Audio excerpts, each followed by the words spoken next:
Hey, Bill, you see Johnny? Yeah, look like he's asleep. That's dangerous. There you go. I'm here.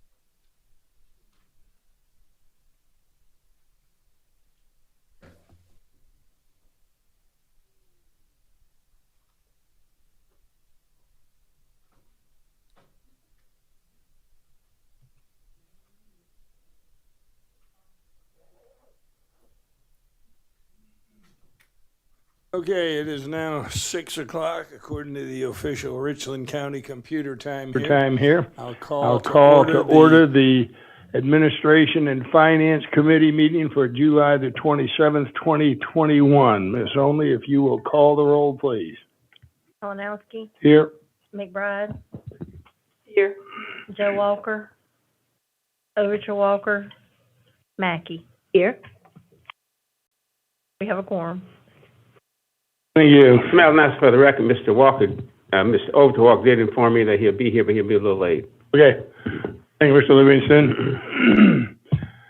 Next item of business, approval of the minutes for the regular session of June 22nd, 2021, pages 7 to 13. I'll entertain a motion. So moved. Got a motion? I'll second it. Correct. Oh, we have a correction. Sir,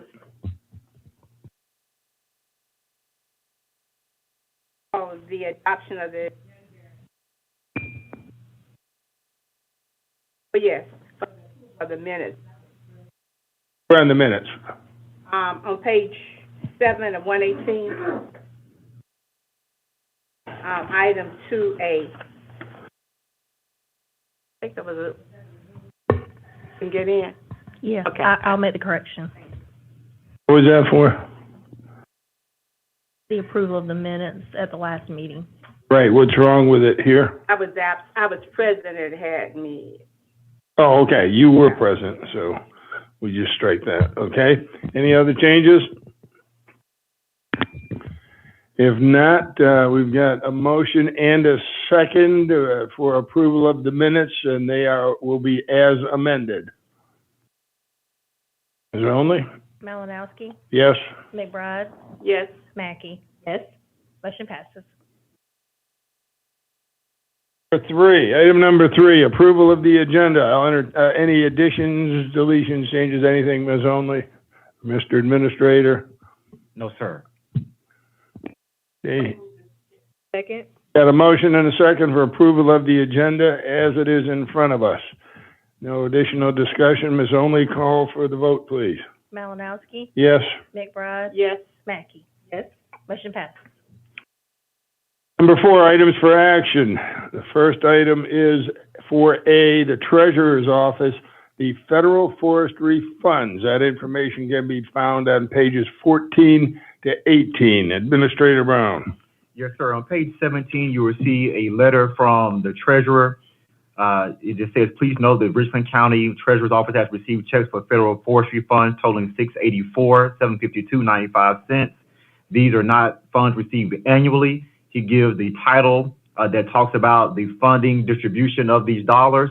And then on page 16 of your packet, he shows in previous history of how the council has approved for these funds to be distributed, which if you look at it, recommended action items, if you look at your previous history, you have, as a body, chose to use item 1, which is a 50% resolution approving allocating 50% of that total amount, a portion to the public schools, and then the remaining 50% for construction or improvement of public roads. So if you he did not make a recommendation on which one he wanted you to do. He just showed what you previously did, and said the rest is up for council to decide.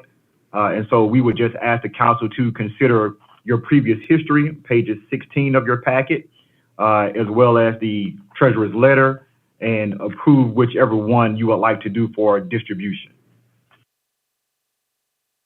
Ms. McBride? Mr. Chair, I would like to know, are we required to do 50%, or we don't have to do, we can do 100% for the county or 100% for the school? Is there a requirement in terms of percentage? There is not. There's no requirement? No. Okay. And I'm wondering if the council may want to consider giving the bulk or all of this toward the roads maintenance this year, based on the fact we don't know what's happening with that road maintenance fee, and we may be losing money, and all of the schools have already received budgeted amounts. Chair, Yes, ma'am. that was going to be my recommendation. Okay. Even though I would like to say I am a very strong supporter of schools. But in this case, given the problems and the issues we're having with the maintenance funds, and also we really don't know how the school will use that little amount of money, so I would recommend that we put the 100% towards roads. Livingston. Mr. Chair, I think we better check and make sure it doesn't violate any state statute by using this for road maintenance before we do I'll it. bring your attention to page 15, second paragraph, where it says pursuant to Title 10, Section 2665E2 of the U.S. Code, the amount paid to a state pursuant to paragraph 1 shall be expended as the state legislature may prescribe for the benefit of the public schools and public roads of the county or counties in which the military installation or facility is situated. The next paragraph says, since the SC legislature has not enacted to date any law prescribing how these funds are to be allocated, the specific amounts to be allocated for the benefit of public schools and public roads of Richland County are at the discretion of Richland County Council.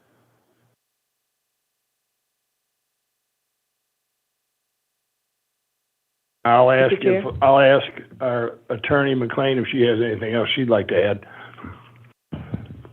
No, sir, I agree with that assessment. Ms. McBride, I thought you wanted recognition.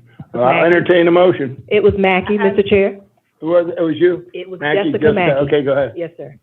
I guess I know we're talking about the maintenance fees and county, what the issue that's going on and us possibly losing that funding, but we also have not fully talked about that yet and what our options are, how we're going to fund it, where, and so to, I guess, say that we're going to take 100% of this money to put in a pot that we don't have all the information on yet seems a little premature to me. And then also, if we were splitting it 50% with the schools before and with the county, and to completely take that away versus maybe doing a reduced amount, to me seems like the more fair thing to do. Administrator Brown, is this something that has to be voted on tonight? Can it be deferred until we get the answers that Ms. Mackey is commenting on, such as the road maintenance fee? I did not receive any indication that this was a matter that had to be voted on tonight. Oh. Right. Chair, regardless of whether it's the road maintenance fee, we're in dire need of maintenance on our roads, and that's one of the priority areas. If you ever talk to any of your constituents right around, they know that's a priority area. If you would look at the school's budgets, many of them do not use funds, millions and millions of dollars each year not used. Not that, again, I am a strong supporter of schools, but at this time, because this is not something that's annually done, this may not be done again until another 3 or 4 years, we don't know. So given the priorities of the council and that we adequately fund our school systems. So that was why I recommended it. Thank you. Is that your motion then, Ms. McBride? Yes, sir. I move that we use 100% of the funding, but if I guess that Ms. Mackey, you wanted additional information. Is that your request? Yes, I think council should have all information before making decisions about where we put said money. Yes, and I think the council already has that information, but I'll be glad to, I would love to see the information if we already have it. I have no problem if they're seeing it. Thank you. Okay, so how's your, I withdraw my motion and, okay. I withdraw the motion and, defer it to the next meeting. We've got a motion for deferral until the next A&F committee meeting. Is there a second? Second. Motion and a second. Deferral is non-debatable. Ms. Only, if you'll call the roll, please. The vote. Malinowski, Yes. McBride, Yes. Mackey. Yes. Motion passed. Okay, item 4B, Department of Public Works Subdivision Resurfacing, pages 19 through 27. Administrator Brown. I'm sorry, Mr. Chair. I'm going to have Director Maloney come forward and address this item, but the next three items are items related to the CTIP program that was before the body before. But Mr. Maloney, if you would come forward and address this particular item. You don't have to be sorry, Mr. Brown. We don't mind hearing from Mr. Maloney. Thank you, sir. For the committee, the item is regarding resurfacing of roads. This dates back to a list we had approved on December 15th by County Council for the County Transportation Improvement Program. We listed specific roads that would be resurfaced, and we also have two other items coming up which are related to pavement preservation. But for this particular item, the list of roads here is as we showed it on the CTIP. Any county council member who had, questions of the roads, we went through that with them. And at this point, we moved forward with that approved list, and we are at the procurement stage of awarding this contract. This is below the engineer's estimate. McBride? Alana, could you please explain for the benefit of all council members regarding the C-Fund grant from the Community Transportation Committee, what the CTIP is and who it's comprised of? The County Transportation Committee is comprised of members appointed by the state legislature for Richland County. So all roads within Richland County are under their purview. They have a grant that is 100%, and that is for road improvement projects and road maintenance projects, including roads and sidewalks. Follow up, Mr. Chair. And so these recommendations are coming from CTIP, so to the county, is that correct? We took County Council's approved list and went to CTIP next after that, and then they approved it for funding. So they are providing the funding for the project. Thank you. And Ms. McBride, I would add that if on page 29 of your agenda, there's one sentence there that I think will address your concern there. And it's right above the list of roads, and it says both the DPW roads and drainage crews and engineering department work together to select the roads that were good candidates for pavement preservation. Thank you, sir. I just wanted to make sure that everyone understood where the CTIP, Right. what the CTIP funds were. Any other? Here. Go ahead. I guess, Director Maloney, I'm not sure if this is you or a procurement question, but when looking at the bids we received and the company we selected, did we look at their past performance and how they've done, making sure that they have been successful in delivering road pavement in a timely fashion on previous projects for the county? I believe so, ma'am. I don't know if we have someone here from procurement on the line. Good afternoon. It's Jennifer Ladishkin, if I could be recognized. Yes, you may, Ms. Ladishkin, go ahead. We do evaluate the contractors that submit the lowest bids.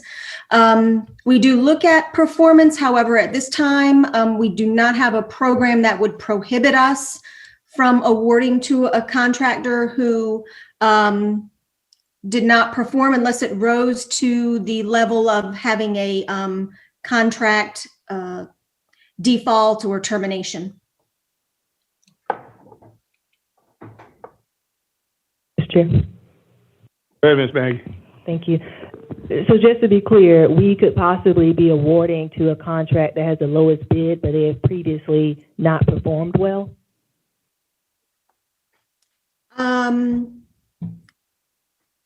Yes, if they had not performed well, but still performed under the terms of the contract.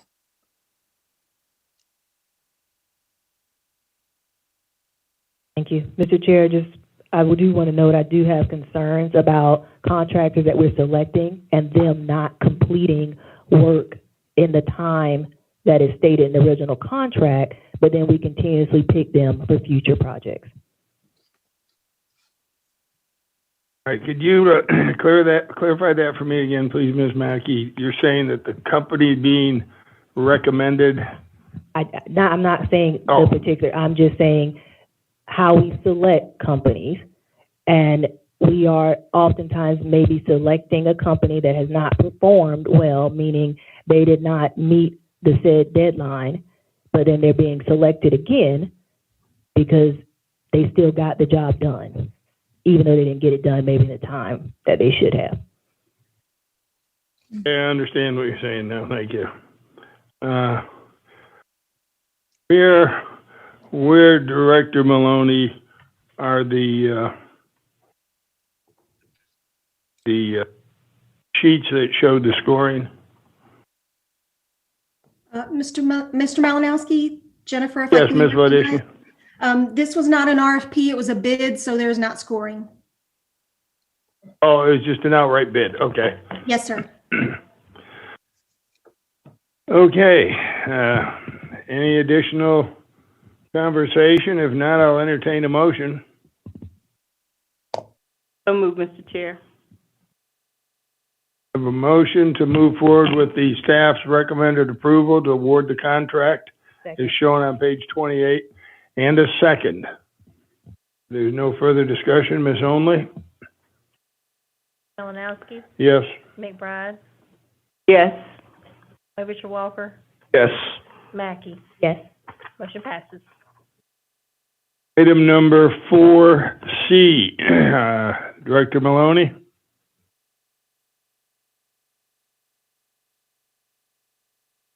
This particular project is, again, following up on the CTIP. This is pavement preservation services using high-density mineral bond. This is, we chose roads that would be best suited for this type of material.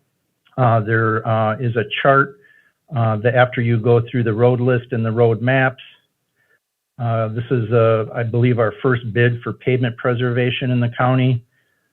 So the last page, page 38, indicates, and it's oriented in landscape, what pavement preservation is about. It's about picking roads that are not in the poor condition, but that are starting to get close to that fair condition.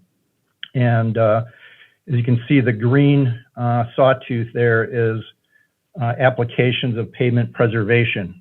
And that is intended to keep the road at a high level for a longer life cycle overall, the normal life cycle being the black line that runs through the middle of the page, kind of dying out at 30 years life cycle. And this is basically taking where it is in the higher life cycle and keeping it up with various preservations. And these cost a fraction of resurfacing. A larger cost is reconstruction, and of course they're showing that as far as costs of preservation versus rehabilitation and reconstruction. So we have two items in front of you. One is using the high density mineral bond. It's a thicker, longer lasting material, and then we have one for pitch black, which will be coming next. Any questions of Director Maloney? There are none. I'll entertain a motion. Chair, Yes, Ms. McBride? I move to approve staff's recommendation for pavement preservation services using high-density mineral bond technology. Second. A motion and a second. If there's no other discussion, Ms. Only, please call for the vote. Malinowski, Yes. McBride, Yes. Overture Walker, Yes. Mackey. Yes. Motion passes. A D, Director Maloney, that's the one you just alluded to that was next up there. Let me ask you quickly, on this one, while it says pavement preservation on the agenda, this one says asphalt preservation on the agenda, but in the actual agenda briefing, it says pavement preservation.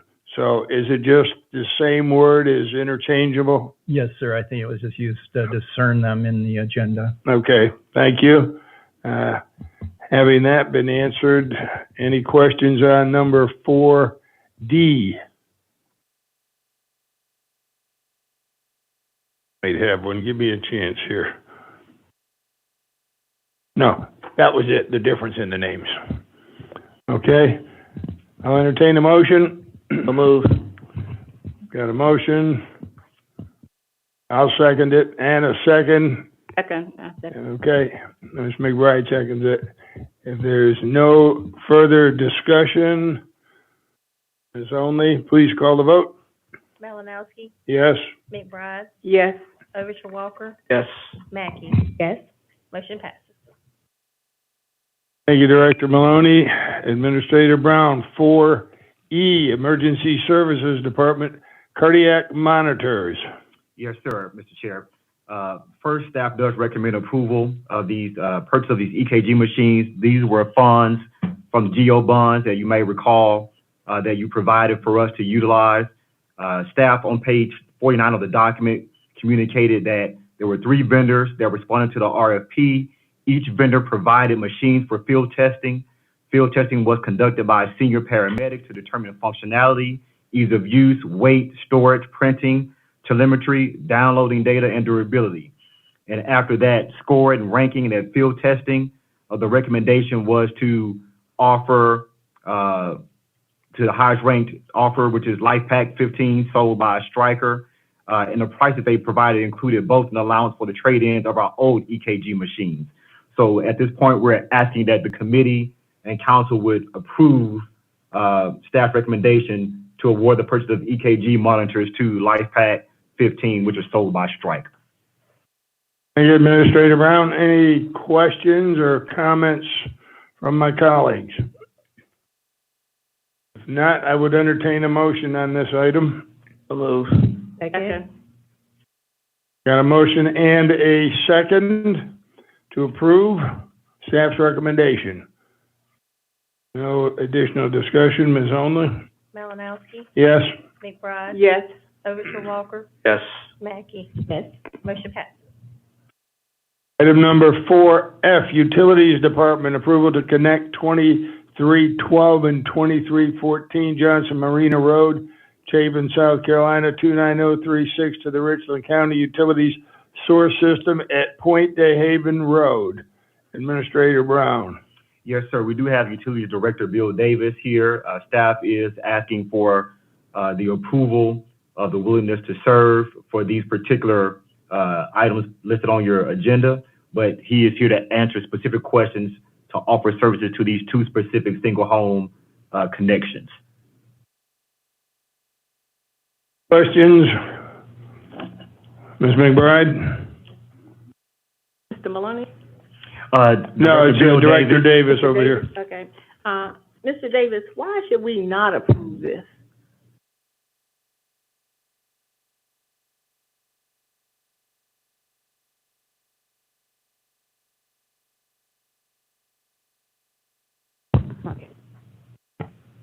Oh, Do I'm it sorry. again. Can you hear me now?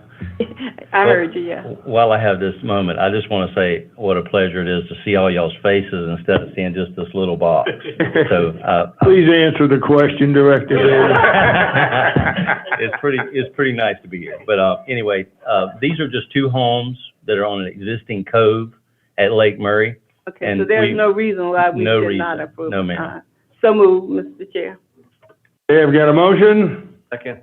and a second. If there's no further discussion, thank you, Director Davis. Ms. Only, if you'll call for the vote. Malinowski, Yes. McBride, Yes. Overshaw Walker, Yes. Mackey. Yes. Motion passes. Item number 4G, Alvin S. Glenn Detention Center, sprinkler head replacement.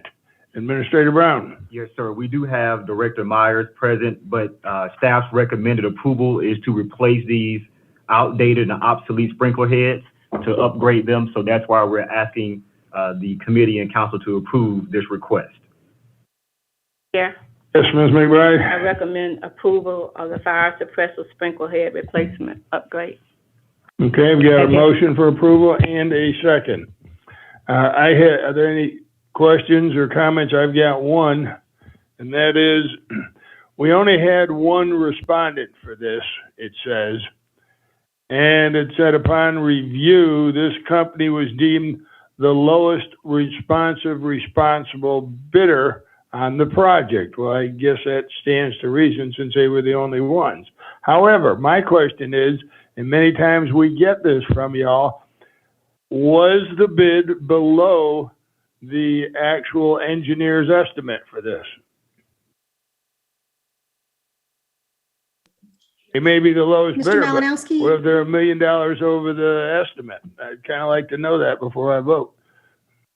I think Mr. Dixon is trying to Malinowski, also it's be- Jennifer Ladishkin. Director Myers, oh, wait, okay. Go ahead, Jennifer. Go ahead, Ms. Ladishkin, was that you I heard? Yes, sir. Okay, go ahead.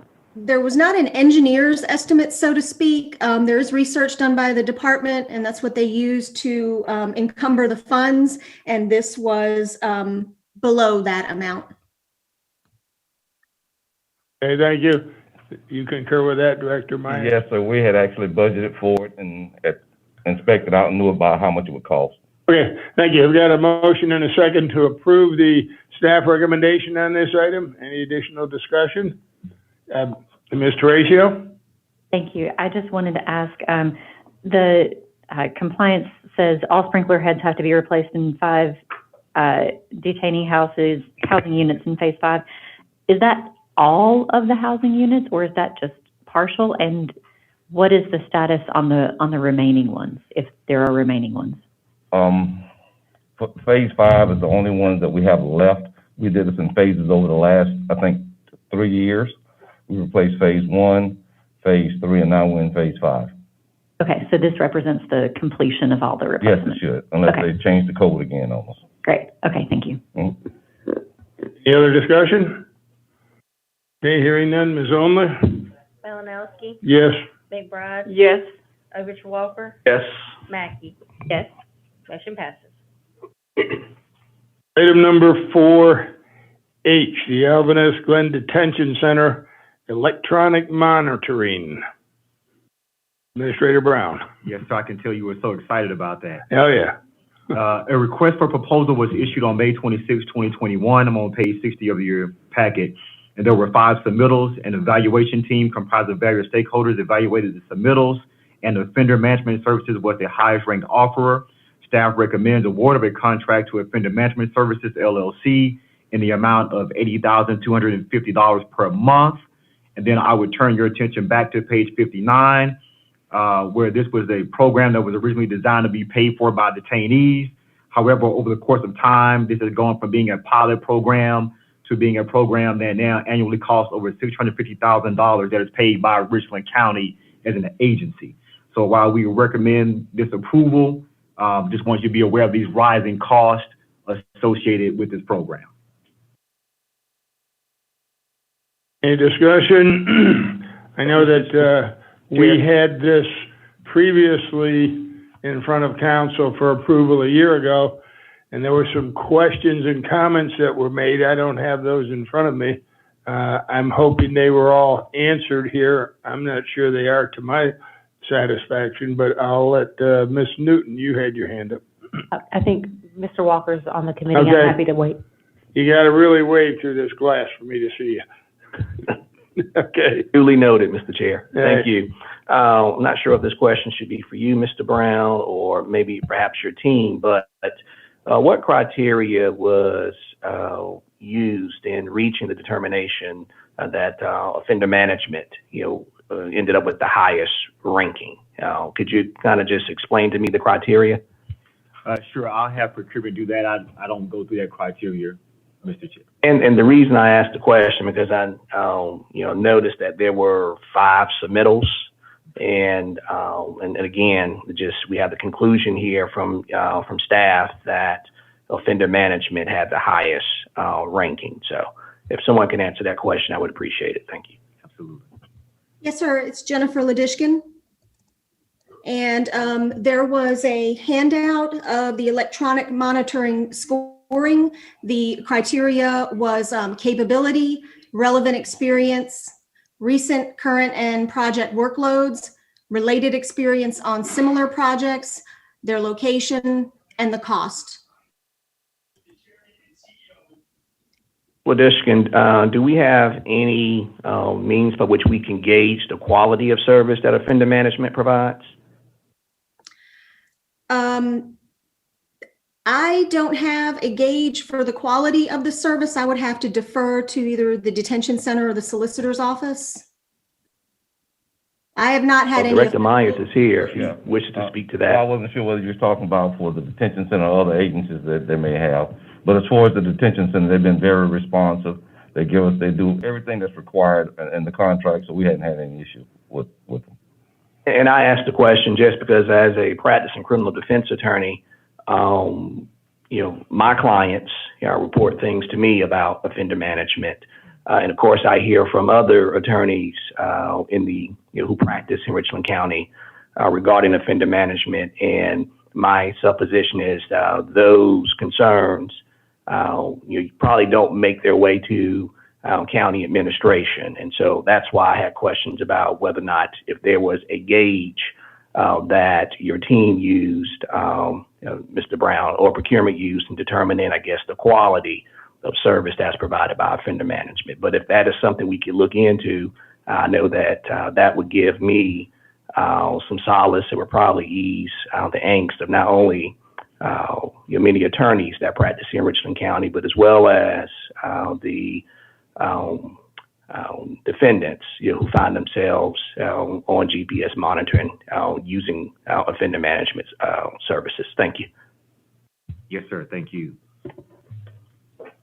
Anyone else like to speak? Mr. Chair.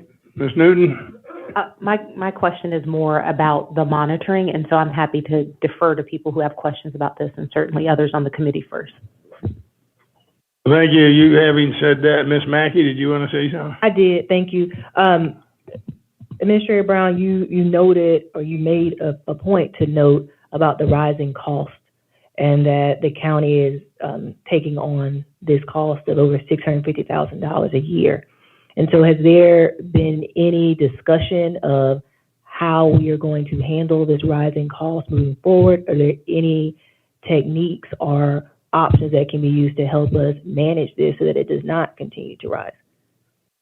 Yeah, and I think I'll have Director Myers speak to that a little bit, because some of that is what's allowable to be used in terms of who goes on the program.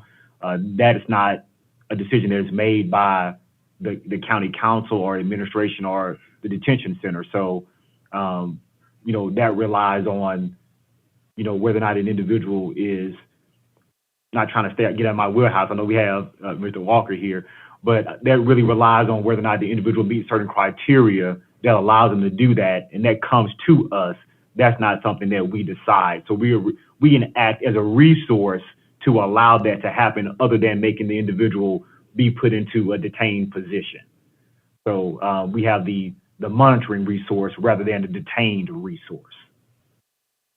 Yes, ma'am. Mr. Malinowski, do you mind?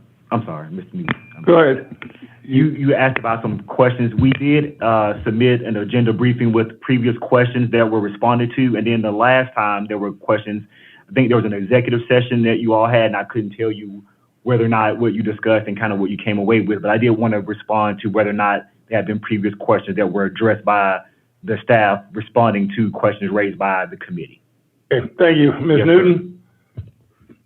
Thank you, Mr. Chair, and thank you, Mr. Brown. And I guess my question is a follow-up to Ms. Mackey's question, and I guess I just want to acknowledge that there are several parts to the monitoring, and we certainly want to make sure that we're providing for the indigent. From a policy perspective, we don't control when monitoring is required But, you know, I've had conversations with the chief magistrate. I think it would be wonderful for us to monitor how many we're providing on a yearly basis and have conversations and make sure that we understand from a policy perspective how they're being assigned, because if they continue to have more, those costs will continue to rise, and that's just something that we'll need to plan for as we move forward. So I'm suggesting monitoring, and just also that it would be helpful for me to understand more when are the situations where that type of monitoring is required.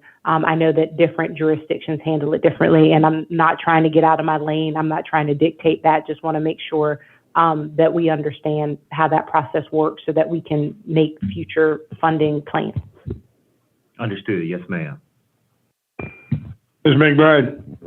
Chair, a follow-up to Ms. Newton's concerns. I'm assuming that she's thinking that maybe some of them actually don't need electronic monitoring. Is that my assumption? Wrong? I want to just I'm assuming that they're assigned because people think they need them, but just to understand what is the policy guidance that determines when you have to get one and when you don't. May I answer that question, Ms. Newton? Yes, Mr. Walker. Well, we have the chief, we do have the chief judge here, and we also, Judge Scott, and we also have Judge Edmond. And I can tell you as a former judge, that decision is made by the judge. Yeah, so it's not so much a policy decision or decision that gets made by bureaucrats, but rather that decision is made when someone appears for bond. May I ask, I guess what I was asking was not a policy decision that we as bureaucrats make, but what, and again, offline, what the criteria are, and if I understand that there's something such as judicial discretion, but just how those determinations get made was just for later for my own personal information. Well, we can have that conversation offline, but pretty much as to your point, it comes down to judicial discretion. Malinowski. I just want to thank the detention center and the judges for using it, because so often our indigent detainees don't have the money to get high-power attorneys, and also they end up in jail. So this is an alternative for those who can't afford attorneys, and this helps really with the poor, with those that are economically deprived and can't pay for bail and all. So thank you. I want to thank you for doing it. Hey, I would like to ask Director Myers or possibly Administrator Brown, in our briefing, it states here that the electronic monitoring program has allowed the county to reduce the need to build additional housing units. I'm sure that we've been given the cost of this expansion in the past, but at $650,000 a year, I don't know how many years it would take before we're on the other side of putting out this money and maybe ahead. Is there any cost on building additional units?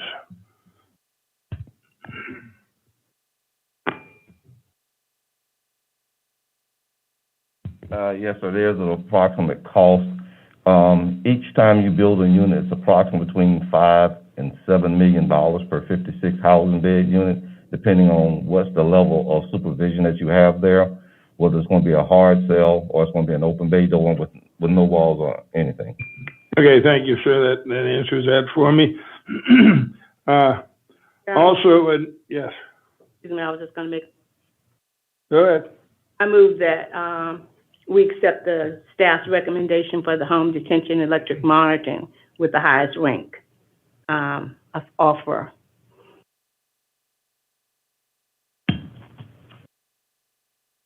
That motion will die for lack of a second. I did not hear a second. Second. Well, now I did. Okay. I'd also, we got a motion and a second to approve the staff recommendation for offender management. I would also like to add that while it may be judicial discretion on these monitors, I don't know the process that's taken now, but I would hope these individuals have jobs, number one. I would hope that it's taken into consideration you don't need the $300 cable package and you might be able to cut back. You don't need the cell phone that's $200 a month. You might be able to cut back. And these are some just plain common sense moves that I think the court's entitled to hear what the actual expenses are of the individuals that are going to be assigned to this. Because to hear that 75% of defendants or of detainees on the electric monitoring system is paid by Richland County is a fairly high and harsh number, I think. So it seems to me we'd want to start looking into ways of moving away from that. I'd also like to address Councilman Overture Walker's comments and add to his angst over there. Being an elected official, my clients, which are those in the street, come up to me, and I've had numerous complaints, and I've mentioned this in meetings before at this time of year, about offender management services. Yes, they are good when it comes to fulfilling the contract, because that's all they have to please. They don't have to please the clients that are coming through the door at 9 in the morning and before 4 in the afternoon, and they don't have to, the individuals that are paying the bills, they don't have to be bothered that these folks are closed at lunchtime, so the normal working man that is working or woman can't really get there then and has to take time off from work. They don't take into consideration that if those that are paying do fall behind, there's some rather strict guidelines and regulations as to, all right, well, if you don't pay, we'll just call up the judge and have you arrested and thrown in jail because you're one of those that can't afford it. But we don't know what other possible maladies befell these individuals that are out there working, trying to make ends meet, yet are required to pay for these bills.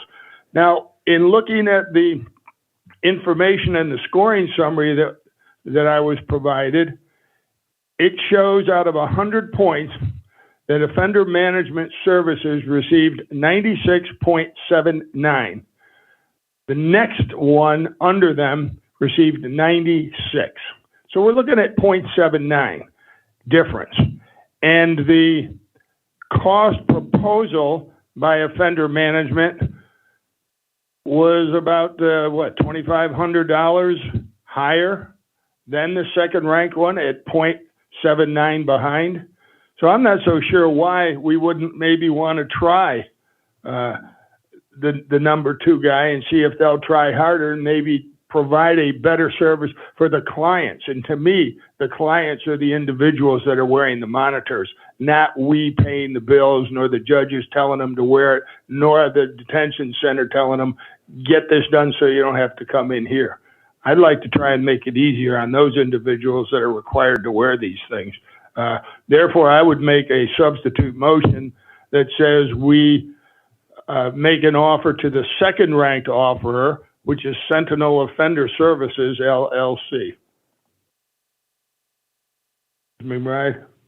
Is it within our policy? And I've talked about our purchasing process for a long time, Mr. Malinas. Yeah, let's ask Is that within our policy? Let's ask Ms. Vadishkin, is that something we can do, make an offer to the second ranked person, unless Administrator Brown knows?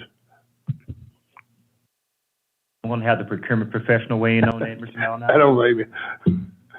Yes, sir. The award should go to the highest ranked offerer unless we're unable to reach a negotiated contract. Well, you have to negotiate it. Can you negotiate it at that lesser amount then? Absolutely. I'll change my substitute motion to ask that if we have to offer it to the highest ranked offerer, which is Offender Management Services, that we request they meet the price proposed by the second ranked offer of $78,750. Ms. McBride. I guess we'll have to go with the procurement officer, but I didn't think that was legal. Well, we're waiting, Ms. Wadishkin. I'm sorry, to negotiate? Yeah. Go back to negotiate down to the second highest. Is that what you're saying, right? To the next highest? The second bidder? Yeah, we I would just not. didn't think that was legal, but I'm not the expert in it. So. We should not be disclosing any of the information in open session, but we can negotiate the terms and the cost of the contract with the highest ranked offerer as part of the RFP. Okay, my fault, I'm sorry then. We'll just ask that you negotiate with the second ranked, negotiate a price that would be near the second ranked offerer.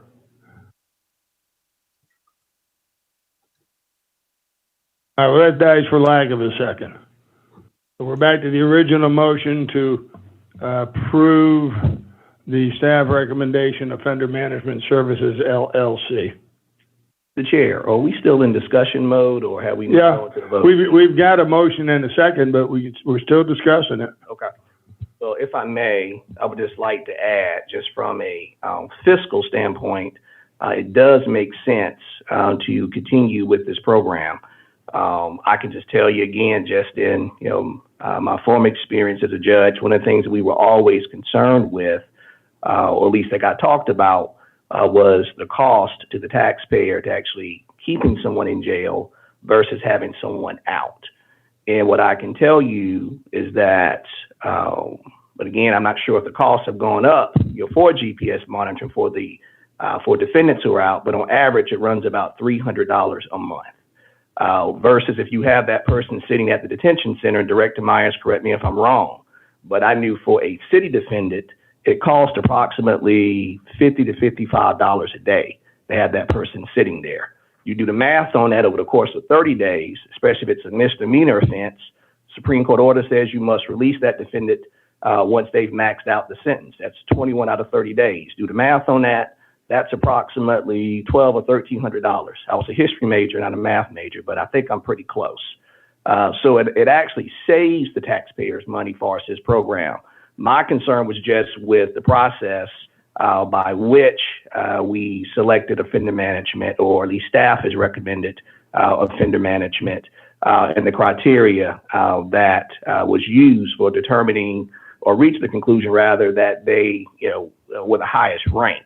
But I don't have any concerns about the program in general, because again, it actually saves the taxpayers money, which I know you're a stickler, Mr. Malinowski, about fiscal matters. So just thought I would add that to the discussion. I agree with you on that.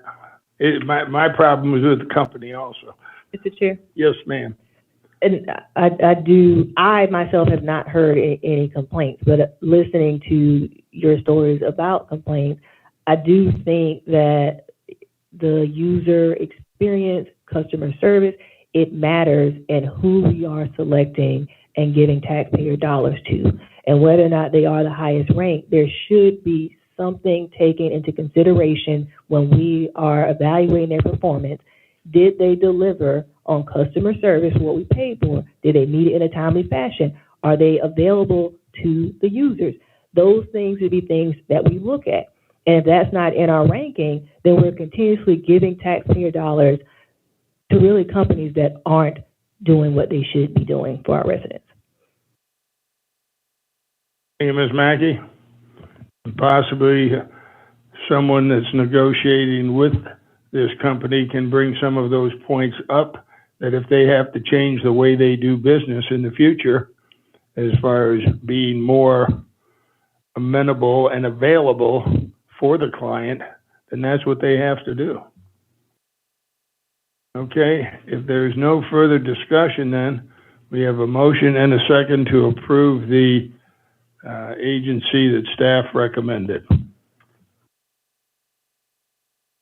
Ms. Only. Malinowski, No. McBride, Yes. Overton Walker, The reticence, yes. Mackey. Yes. Motion passes.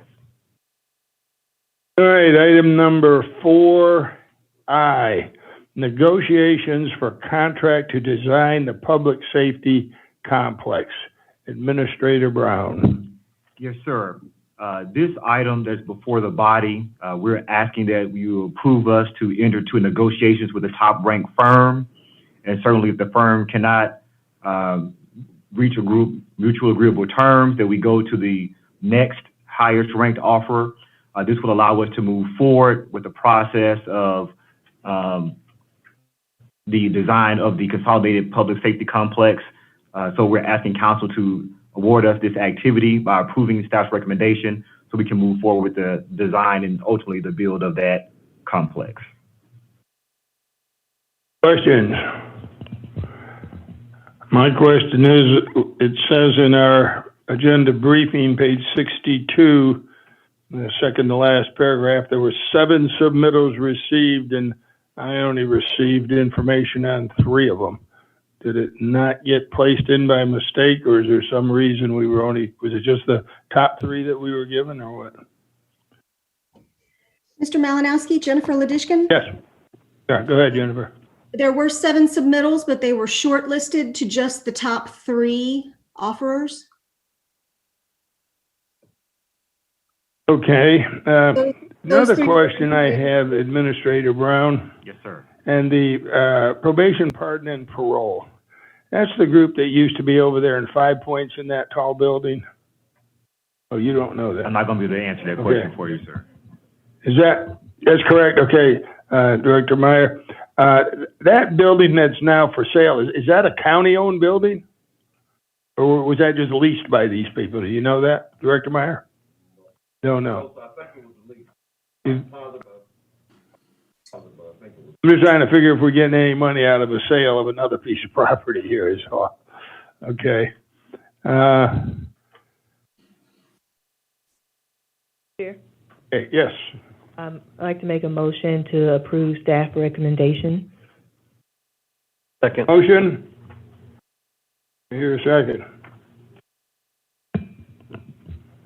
Second. I second it, Mr. Chair. Okay. Okay, I thought that was you making the motion and the second all at the same time. Okay, we've got a motion and a second to approve the staff recommendation. Any additional discussion? Hearing none. Ms. Only? Malinowski, Yes. McBride, Yes. Overture Walker, Yes. Mackey. Yes. Motion passes. Next item is item 4J, Public Safety Bond Resolution. Administrator Brown. Yes, sir. You look on page 64, staff's recommendation asks for approval of the reimbursement resolution that's in your packet for expenses not to exceed $20 million related to the issuance of general obligation bonds to acquire, construct, renovate, improve, and equip the public safety complex at the former Burlington building at Columbia Place Mall. And what this does is this allows us to move forward with items that may be within our financial wheelhouse without waiting on the issuance of a general obligation bond, and allows us to reimburse ourselves those dollars from that general obligation bond once the body approves it. And we're making that assumption based on the fact that we want to move forward with the construction of the complex. So therefore, we would assume there would also be an associated general obligation bond.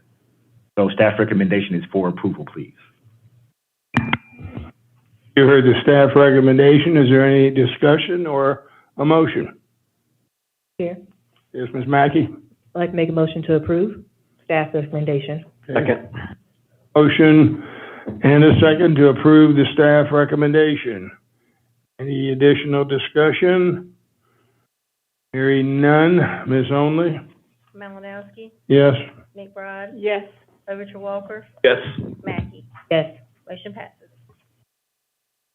That takes us to item 4K, request from Chief Magistrate, Bond Court Consolidation.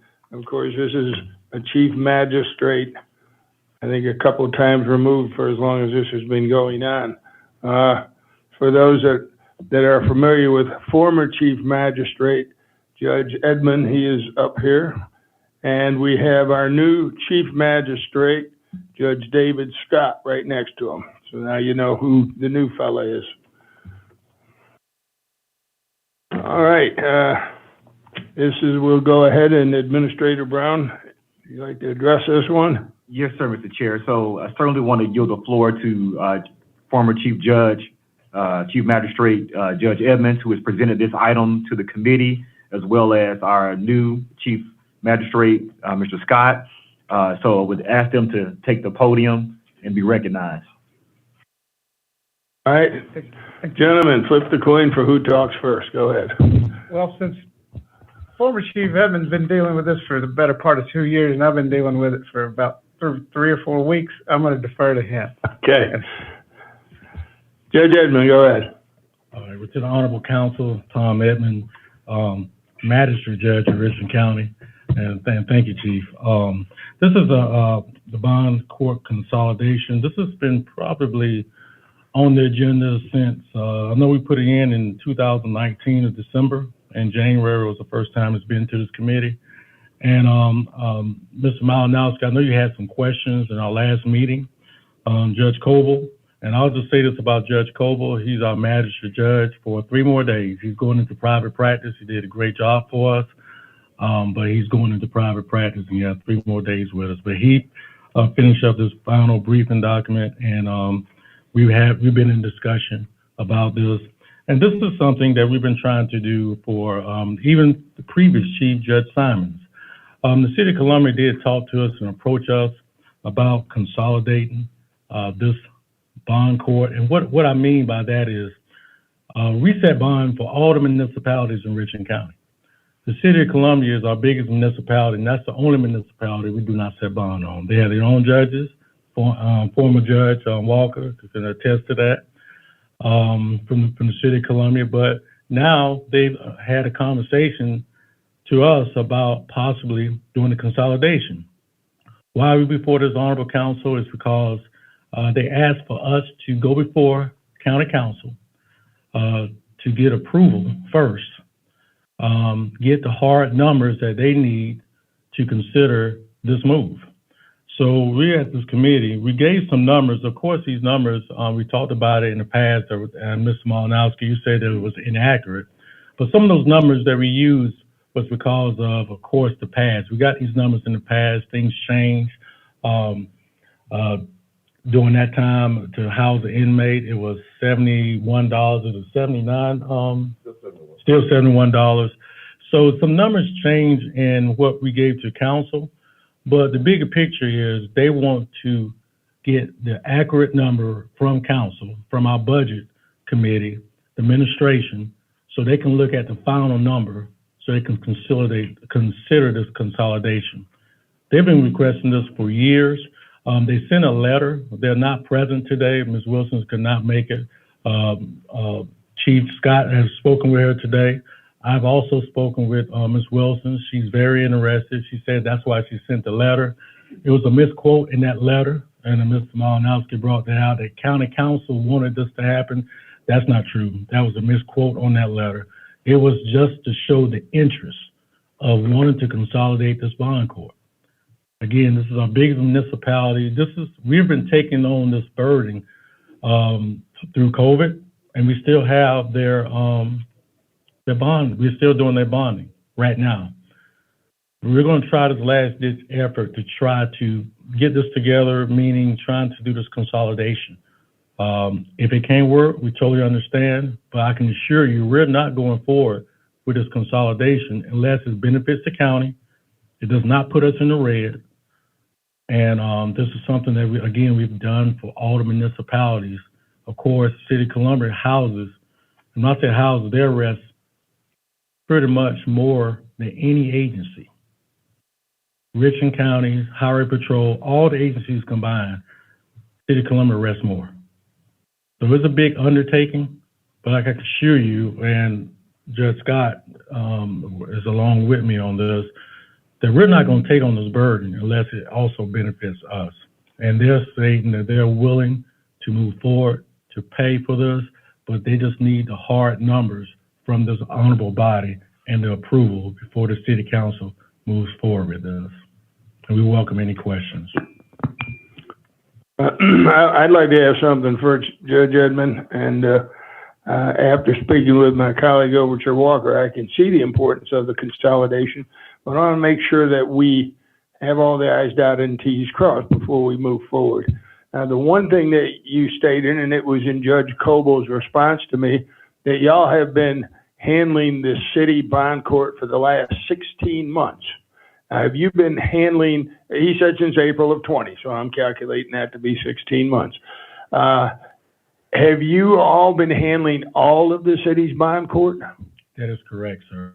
So whereby they said an approximate figure here that we had was $500,000 is what it costs them to do this. Are we going to get reimbursed that 500,000 plus for doing their work for them while they didn't have to pay? Well, sir, I can't answer that question. Maybe Okay. that's something we can negotiate with them, but I also would like to say that it has been before the committee. We've been trying to, we didn't anticipate having it this long. But as you know, we've had it in the committee twice since that time, and we have not moved on it. It's been deferred 3 times. Of course, we're going to work on trying to make this, to get this done, but if this honorable body does not see the need for, we understand that. We definitely understand that, but we're only doing that bond setting, and yes, we would like to get paid for it. Our workers are stretched in, but in the same token, it's a great benefit for the county with regards to efficiency, long term. I've spoken with the public defender's office, solicitor's office, the sheriff's department, a lot of the agencies, and I can't speak for the jail, but a lot of the agencies are on board with this consolidation. But with regards to the length of why we're doing it is because we brought it before the committee and we're just trying to get it through the committee to the full council. And it's been deferred 3 times. I know I have several more questions, and my colleagues may also, but I see the witching hour or the witching minute is upon us with less than a minute left. So at this point, I would entertain a motion if any of my colleagues would like to make one. Motion to approve. Second. Move for deferral. And I had a motion to approve in a second. I've got a substitute motion for deferral, and I'll second that also. Like I said, I got a lot more questions, but deferral is non-debatable. So Ms. Only, if you will take the vote now, please. Malinowski, No. Oh, wait, for deferral, yes. McBride, Yes. Overshoe Walker, No.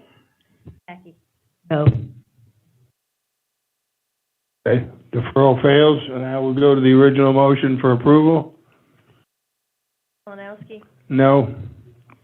McBride, I want to say yes, just too many questions still out there. No. Overshoe Walker, Yes. Mackey. Yes.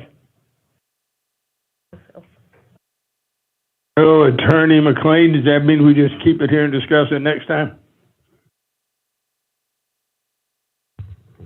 Unless someone else has another motion they'd like to put forward currently, Well, we're out of time. then it just goes forward like any other item would. Okay, we'll be taking them next time then. All right. Thank you, everyone. Motion to adjourn. Motion to adjourn. Second. A motion and a second to adjourn, Ms. Only. Malinowski. Yes. McBride, Yes. Overshoe Walker, Yes. Mackey. Yes. Motion passes. Okay, we're adjourned. Thank you, everyone.